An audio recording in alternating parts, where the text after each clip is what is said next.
नीट निकालावर प्रश्नचिन्ह उपस्थित आहे आणि उपस्थित करणाऱ्या चारही याचिका कोर्टानं फेटाळल्यात।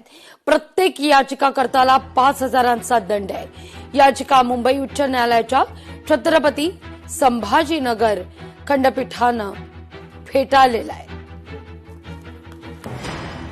4 रिट पिटिशन दाखल केलेल्या होत्या, त्यांची आज सुनावणी होती, शेवटची सुनावणी।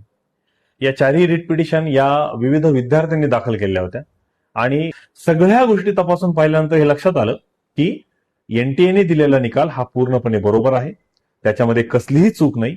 हे सगळं प्रकरण सुनावणी झाल्यानंतर दोन्ही पक्षांनी युक्तिवाद केल्यानंतर शेवटी न्यायालयाला हे लक्षात आल्यामुळं या 4ही रिट याचिका न्यायालयाने डिसमिस केलेल्या आहेत आणि केवळ डिसमिस करून न्यायालय थांबलं नाही, तर अशा प्रकारच्या याचिका उच्च न्यायालयात दाखल केल्या म्हणून न्यायालयाने प्रत्येक याचिकाकर्त्याला 5,000 रुपयाचा दंड देखील ठोठावलेला आहे।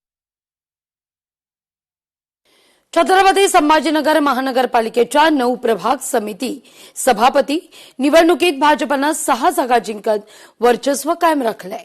एमआयएम, शिवसेना आणि वंचित बहुजन आघाडीला प्रत्येकी 1 सभापतीपद आहे।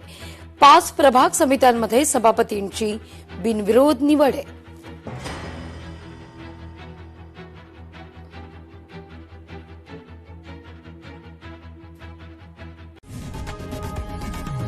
लोकशाही मराठी ऐका, पहा, जागरूक रहा।